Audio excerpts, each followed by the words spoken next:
Assalamualaikum warahmatullahi wabarakatuh. Kembali lagi dengan saya Harpebi Fernanda pada mata kuliah Enterprise Resource Planning. Pada sesi ini kita akan membahas salah satu software dari ERP, yaitu adalah Odoo ERP. Yang dimana sebelumnya kita kemarin itu membahas itu adalah dari SAP ERP. Kita udah melihat apa aja fungsi dari SAP, dan sekarang kita mencoba mengupas salah satu software ERP yang sifatnya open source. Itu adalah salah satu adalah Odoo, di mana Odoo ini adalah software ERP yang open source. Ya, kita bisa gunakan itu secara free dan bisa kita kembangkan. Namun Odoo ini ada dua versi. Itu adalah versi enterprise dan versi community. Yang dimana enterprise itu adalah yang berbayar, dan yang community adalah yang versi gratisnya. Namun yang untuk community nggak semuanya itu bisa kita gunakan. Maksudnya semua modul yang di enterprise itu nggak semua tersedia di community. Namun kita bisa kembangkan sendiri gitu. Ya, kalau untuk secara singkat, ini Odoo ini adalah merupakan sebuah software aplikasi bisnis itu yang mencakup CRM atau Customer Relationship Management, dan kemudian juga ada project management di sini, dan kemudian ada sales, manufaktur, warehouse, kemudian manajemen finance-nya. Nah, itu ada banyak modul-modul yang ada di Odoo ini. Nah, kemudian bagaimana Odoo ini dapat membantu perusahaan kita atau bisnis kita nanti? Ya, karena memiliki banyak manfaat dan kemudahan yang ditawarkan Odoo ini, itu Odoo dapat membantu bisnis kita berkembang dengan cara yang belum pernah terjadi sebelumnya. Yang pertama adalah itu adalah memiliki fitur yang lengkap dengan komunitas. Jadi Odoo ini memiliki komunitas yang sangat besar. Dan itu kita seandainya ada kendala, ada apa, kita bisa diskusi, bisa tanya-tanya di forum. Dan juga ini dari Odoo sendiri itu kita dapat menghemat biaya, dimana itu salah satu keuntungan yang ditawarkan Odoo ini adalah memiliki TCO yang sangat rendah atau Total Cost Ownership. Merupakan jenis perhitungan yang dirancang untuk membantu konsumen dan manajer perusahaan menilai biaya dan manfaat yang terkait dengan pembelian komponen teknologi informasi. Ya, itu secara langsung maupun tidak langsung. Seperti contohnya ketika platform ini kita implementasikan dalam bisnis, ya, maka ada beberapa keuntungan seperti menurunkan biaya administrasi, biaya operasi, biaya persediaan, biaya perawatan, dan beberapa manfaat tersebut dapat membantu penghematan biaya bisnis kita. Dan kemudian kita juga mudah untuk melakukan customisasi. Ya, tidak hanya mudah digunakan, tapi juga mudah untuk di-custom. Ya. Software ini sangat fleksibel, mudah disesuaikan dengan kebutuhan spesifik bisnis kita untuk di perusahaan apapun. Ya, ini dapat mendukung inovasi berkelanjutan, skalabilitas yang dibutuhkan oleh organisasi untuk memimpin pasar dalam skenario persaingan bisnis yang ketat. Dan kemudian ada tersedia yang versi gratis yang tadi. Ya, maupun ada kalau mau yang berbayar ya bisa ada yang gratis. Ya, kita lihat untuk Odoo yang pertama untuk di community. Pertama dari community-nya kita lihat. Nah, ini untuk ya kalau seandainya kita mau yang versi community, itu kita tinggal download di sini, itu di Odoo tadi, Odoo kemudian komunitas ya. Nah, kita tinggal download. Dan kemudian kalau seandainya kita mau yang berbayar, itu banyak sekali aplikasi-aplikasi yang tersedia. Itu seperti contoh, itu adalah kita disediakan adalah untuk modul web. Dan kemudian ada yang e-commerce, kemudian ada blog, forum, kemudian event, kemudian ada chat, e-learning gitu. Dan kemudian dari sales itu juga ada untuk modulnya modul sales, CRM, kemudian invoice, kemudian point of sale, kemudian juga ada tanda tangan digital, kemudian ada rental, kemudian ini juga connect dengan Amazon. Dan dalam operation itu juga ada akuntansinya, kemudian ada project, kemudian ada human resource, inventaris, kemudian purchasing, production atau manufaktur, help desk, dan field service, dan juga membantu nanti dalam produktivitas kita. Ini ada time set, communication, kemudian ada ini pemasarannya, marketing, survey, approval, kemudian untuk improvement, dokumen, planning. Itu banyak sekali modul-modul yang ada di Odoo ini. Ya kita bisa coba dengan secara gratis. Ini kita nggak usah install dulu, kita gunakan yang trial. Nah, kita sambil nunggu loading ya, memang kalau seandainya yang online ini tergantung koneksi. Nah, ini adalah modul-modul kayak di sales itu ada CRM, kemudian ada point of sale, rental, field service, kemudian tanda tangan digital, kemudian ini penjualan, sales, invoice, kemudian ada berlangganan. Ini akuntansinya, kemudian operation akuntansi, kemudian banyak, dan kemudian manufaktur, ada production, untuk ada PLM, kemudian ada maintenance, kemudian quality. Di sini kita juga bisa melakukan quality control ya. Nah, kemudian website, forum, e-commerce, e-learning, blog, kemudian ada marketing, ada ini pemasaran email, SMS marketing, survei, ada masih banyak. Kemudian ada human resource.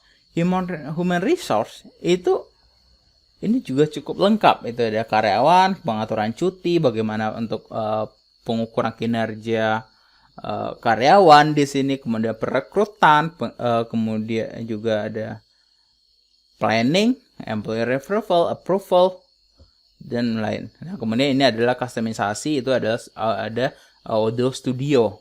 Odoo Studio ini bagaimana kita melakukan customisasi dengan mudah dengan menggunakan Odoo ini. Nah, kita coba salah satu modul itu ada di yang pertama di sales ya. Ya, sales kita coba ini. Jadi kita coba untuk sales ini continue. Nah, jadi di saat kita ingin mencoba yang trial ya, itu kita akan diminta untuk mengisi data. Itu ada first name, last name, kemudian email, kemudian perusahaan, kemudian nomor telepon, dan negara, bahasa yang kita pakai. Ini adalah karyawan di perusahaan kita berapa orang gitu. Ini perkiraan aja. Dan kemudian ketertarikan kita kenapa? Ini akan digunakan di perusahaan kita. Kemudian ini akan kita untuk layanannya pada perusahaan lain, dan kemudian kita sebagai student, sebagai teacher, ya kita bisa pilih salah satu ya, bisa gunakan ya sebagai student atau teacher. Ini kalau seandainya di sebagai perusahaan juga nggak masalah sih. Nah, kemudian kita kalau udah diisi itu start, atau dengan cara lain kita login ya, kita sign in.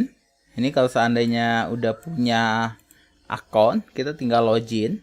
Tapi kalau seandainya belum, kita tinggal don't have account.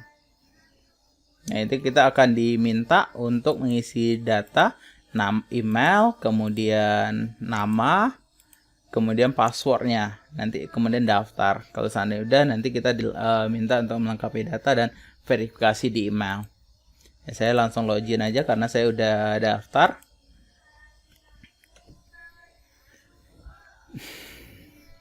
Ya, tunggu beberapa waktu. Ini kayaknya koneksinya juga kurang stabil. Nah, ini udah masuk. Kalau seandainya udah, tapi kalau seandainya belum, kita biasanya diminta untuk menambah database baru atau aplikasi yang akan kita install. Kalau seandainya udah, saya ke database. Ini ujungnya sama ya, goalnya nanti sama. Di saat login tadi, kita coba gratis yang ini. Itu kalau seandainya saya install dari, entah saya udah bikin database baru atau saya masuk trial, itu sebenarnya sama gitu. Jadi kalau yang tadi itu masih kosong, ini kosong. Tapi kalau seandainya saya udah login, ini akan terisi secara otomatis. Jadi perusahaannya contohnya ERP 2020. Nah, ini domainnya kita bisa ganti ya. Domainnya contohnya mau ERP aja atau mau apa, ya kita bisa ganti. Tapi emang ini hanya subdomain karena ini akan ada .odo.com-nya nanti. Kemudian company ya di 5 sampai 20 orang. Ini kita sebagai teacher ya. Nanti mau student aja ya. Ini start my trial session. Ya, kita cek saja. Nah, kemudian kita start now. Ini akan dikonfigurasi nanti. Nah, itu akan muncul ucapan selamat datang ya. Nah, ini adalah modul yang terinstall secara otomatis di saat kita menginstal modul sales. Nah, ini emang kita harus aktivasi email ini. Jadi Odoo ini prinsipnya kalau seandainya kita install hanya satu aplikasi itu akan gratis. Tapi di saat kita install lebih dari satu, contohnya kita install 2 aplikasi atau 2 modul, kita akan dikenakan biaya. Dan biaya ini adalah biaya user dan aplikasi. Ya, yang pertama itu tetap dibayar nanti kalau di sana kita menginstal yang aplikasi kedua. Ya, kita nggak usah aktivasi dulu karena kita nggak perlu lama ini. Nah, kita masuk ke pengaturan dulu. Ya, kalau nanti ini adalah modul yang sudah terinstall. Ya, kita masuk ke pengaturan. Kita lihat pengaturan-pengaturannya mungkin ada yang perlu di setting. Nah, di sini itu ada beberapa settingan. Itu di sini adalah untuk settingan user. Kalau seandainya kita mau nambahin user atau email yang lain, kita bisa di sini ketik emailnya dan kemudian kita undang. Ini bahasa, ini ukuran kertas ya, untuk laporan nih biasanya ini.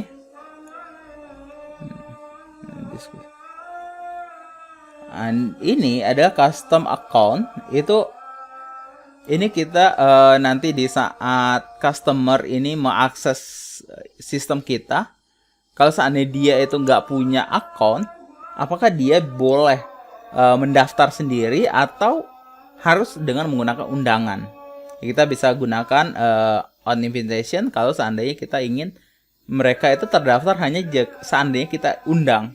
Dia bebas mendaftar jika seandainya ingin. Nah, itu ini bebas. Ini terjemah ini adalah seandainya nanti kalau kita gunakan lebih dari satu bahasa.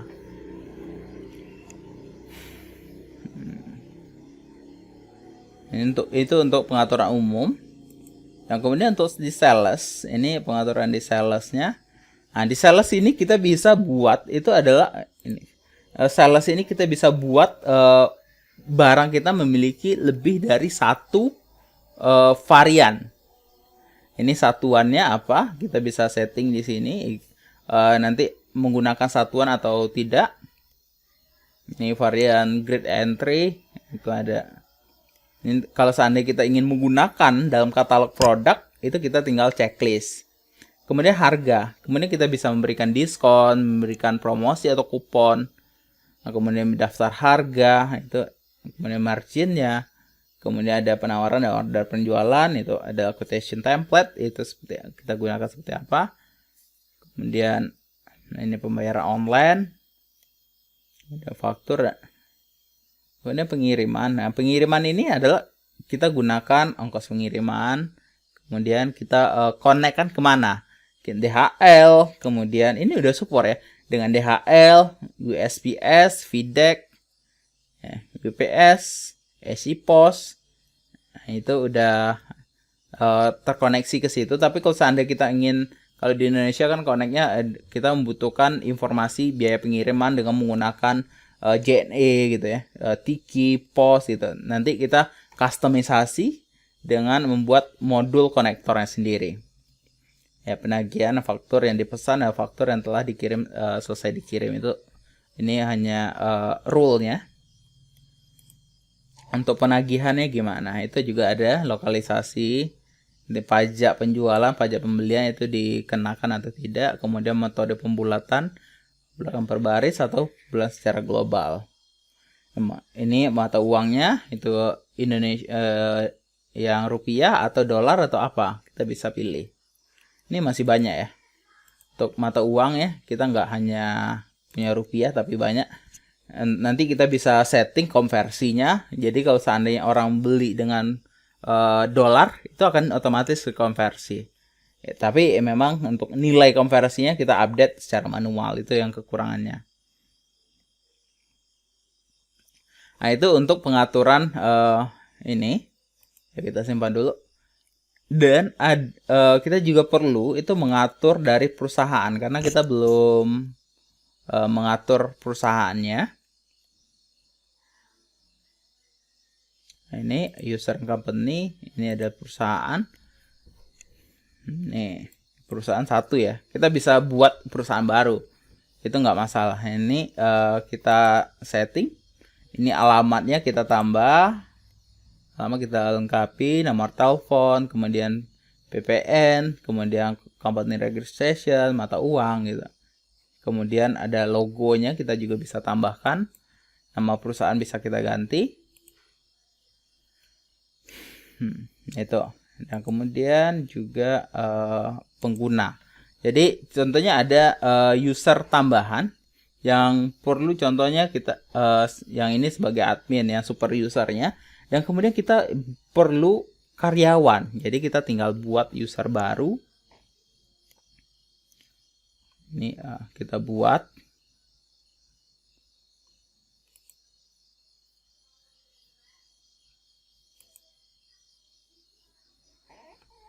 Nah, ini agak loading ya. Jadi namanya, emailnya, hak akses ini gimana? Jadi di hak akses itu user ini ngapain gitu? Ini kalau seandainya di akuntansi dia ngapain? Tagihan atau billing administrator. Jadi kalau billing administrator itu mereka punya rule tersendiri, itu bisa mengakses semuanya. Tapi kalau tagihan hanya fokus di tagihan, itu tergantung dari rule yang ditetapkan untuk di tagihan. Dan kemudian administration ini ngapain? Dia bisa mengatur hak akses atau pengaturan, atau kita nggak beri hak akses gitu. Kita bisa setting. Kalau di sini emang kosongin. Kemudian penjualan ini pengguna, ini ada dokumen. Jadi di penjualan dia bisa akses itu dokumen apa aja, milik dia sendiri atau semua dokumen, untuk sebagai pengguna ya, bukan sebagai administrator. Jadi kita bisa atur hak akses dia. Yang kemudian di sini ada preferensi. Ini bahasa, zona waktu, tanda tangan ditangani melalui email di Odoo. Kita bisa tambahkan. Kita nggak usah tambahkan dulu.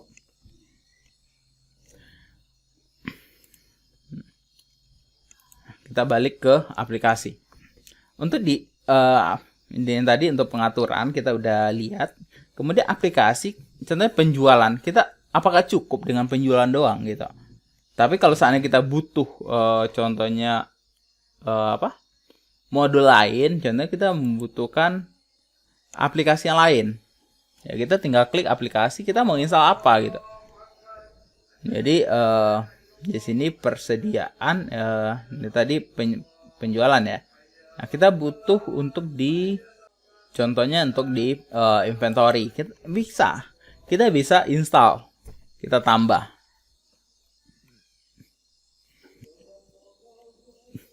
Ini informasi ya. Jadi kalau seandainya kita install yang satu lagi, ini akan dikenakan biaya normal nanti. Jadi kita hanya bisa gunakan untuk tes ini hanya 15 hari. Ya, kita tinggal confirm aja. Nah, ini ada beberapa aplikasi yang sudah terinstall. Itu ada persediaan, penagihan, penjualan gitu. Ya, ini udah terinstall. Bagaimana untuk menggunakannya? Kalau menggunakan contohnya di penjualan. Ya, kalau penjualan itu biasanya kita kan prosesnya itu hanya kita memberikan quotation, kemudian quotation diterima, atau kita memberikan penawaran diterima, kemudian customer akan melakukan pemesanan. Kalau di SAP kan seperti itu. Sama di Odoo juga sama. Jadi kita memberikan penawaran, kemudian kita udah berikan penawaran, kita berikan ke customer menerima sesuai, kemudian customer akan memesan. Dan di situ akan terjadi sales order. Di saat sales order terjadi dan kemudian dilanjutkan pengiriman barang, kemudian pembayaran dan transaksi selesai. Kita bisa buat di sini, buat quotation.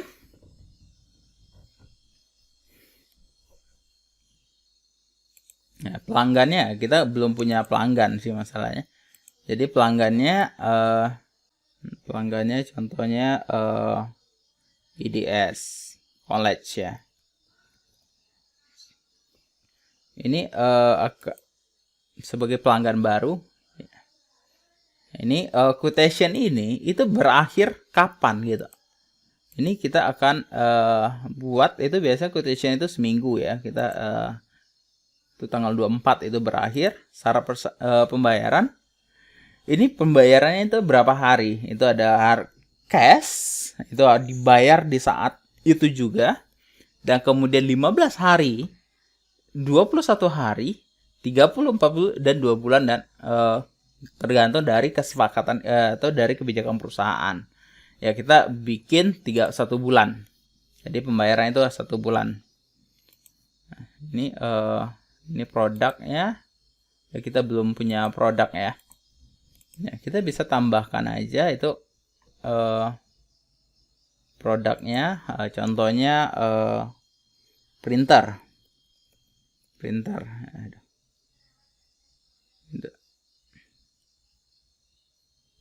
Ini akan ditambahkan printer. Ini pakai namanya buat ya.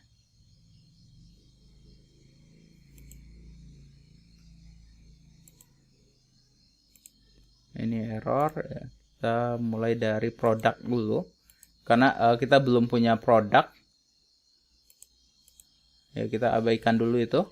Jadi kita bikin produknya dulu. Nama produknya printer Canon gitu ya.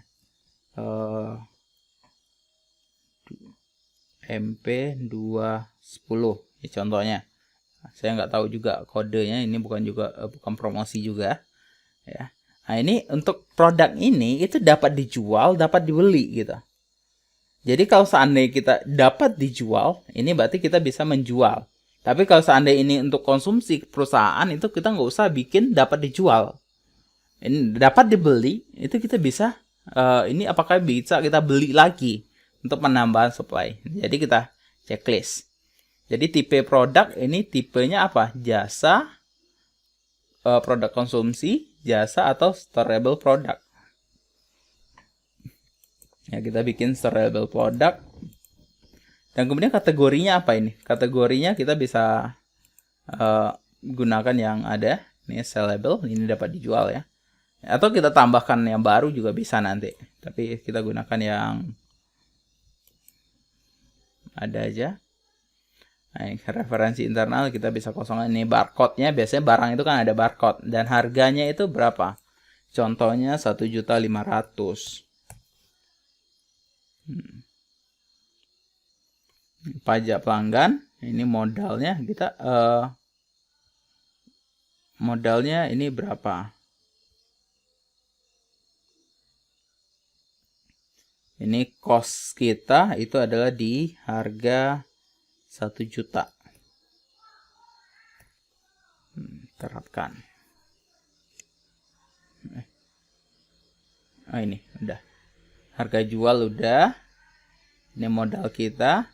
Dan kemudian penjualan kita masuk ini. Jumlah dipesan, kebijakan penagihan, ini jumlah dipesan, jumlah dikirim. Jadi kita berikan penagihan itu apakah sesuai yang dipesan, apakah sesuai yang dikirim. Ya, biasanya kan sesuai yang terkirim. Ya, kalau seandainya barang yang nggak dikirim, ngapain ditagih gitu. Kemudian di pembelian gimana? Pembelian itu pajaknya itu 10% itu ya oke. Persediaan. Ya, persediaan ini beratnya di logistik ini beratnya 3 kilo. Dan volumenya ini 1 meter persegi. Penanggung jawabnya ya kita sendiri. Lama waktu pengiriman itu ada di 3 hari atau 1 hari dah. Kita menggunakan respon time yang pendek ya. And deskripsi information. Jadi kalau udah kita simpan.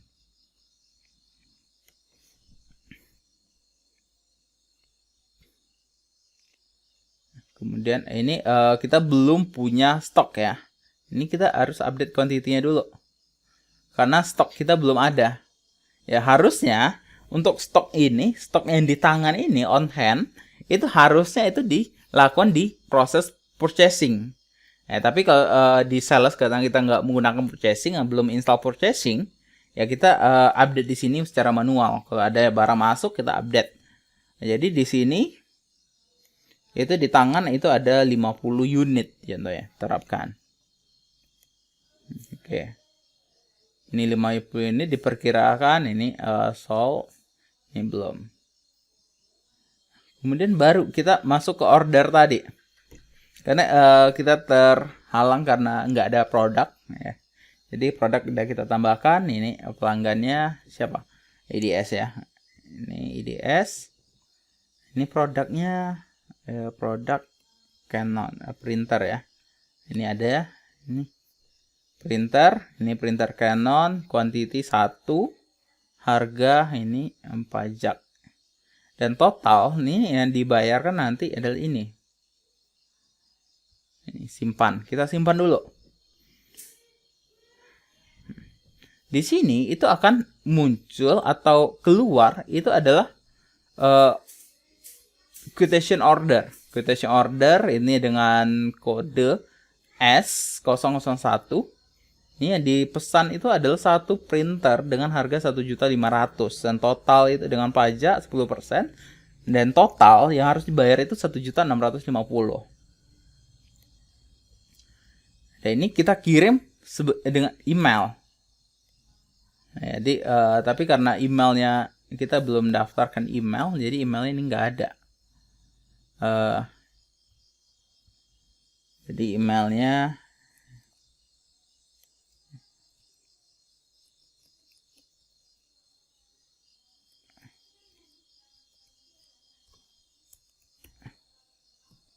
oke, kita masuk ke ini. Kita anggap aja emailnya itu ya.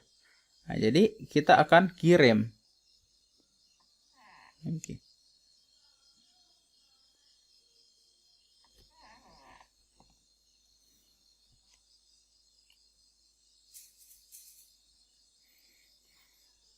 Nah, nanti kalau seandainya udah, kita tinggal cek emailnya. Itu akan muncul. Ini kita buka emailnya. Gmail, kita lihat dulu untuk Gmailnya. Nah, ini location S001 ya. Kita lihat email ini ada. Memang nama pengirim ya saya juga, tapi nggak masalah. Ini sama 001 quotationnya ini adalah penawarannya, kita lihat dulu. 1 juta. Oh, kita setuju gitu. Setuju, kemudian kita terima, accept and accept.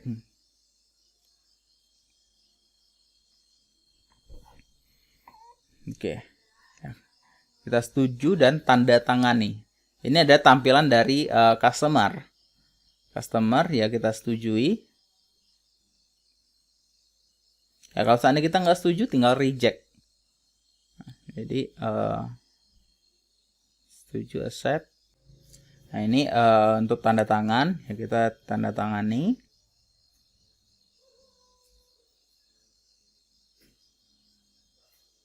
Oke, kita udah selesai.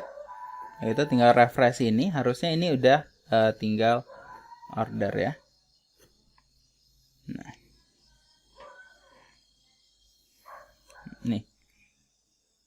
ini karena udah disetujui, jadi yang tadi kirim sebagai email tadi ini udah otomatis jadi sales order. Jadi karena kita udah konfirmasi, kalau tadi kan ada konfirmasi, kalau kita perhatikan ini ada konfirmasi, tapi karena kita udah konfirmasi dari email customer, ini, customer udah konfirmasi, jadi kita tinggal buat faktur. Jadi kita buat faktur, kita buat fakturnya, kita gunakan DP 50%, 50%. Nah, ini DP ini akan masuk ke, kalau di akuntansi ini akan masuk ke mana? Itu kas kecil, ini cash atau di bank. Itu di kas ya. Pajak pelanggan. Ini ya, pajaknya itu ada, ini enggak ada karena udah dimasukin pajak tadi. Nah, ini adalah invoice, draft invoice yang pembayaran DP 50%, ada 750 tadi. Ini dan kemudian kita lanjutkan di ini udah sales, kemudian disimpan. Oke. Nah, ini adalah di pembayaran DP tadi.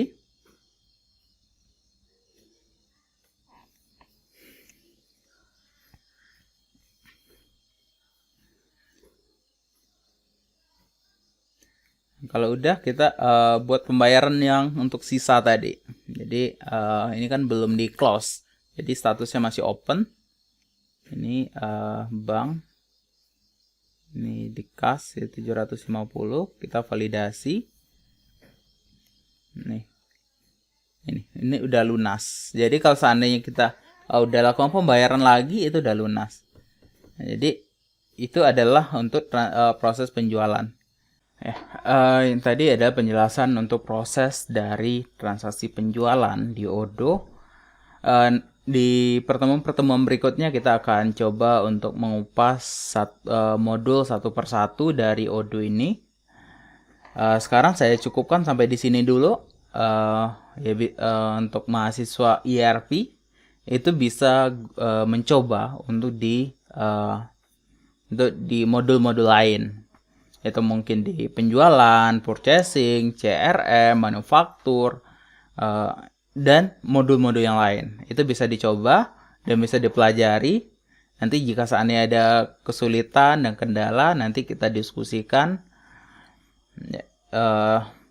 Jika seandainya ada yang penyampaian mungkin yang kurang tepat, saya mohon maaf dan mohon ditulis di kolom komentar untuk saran dan kritiknya.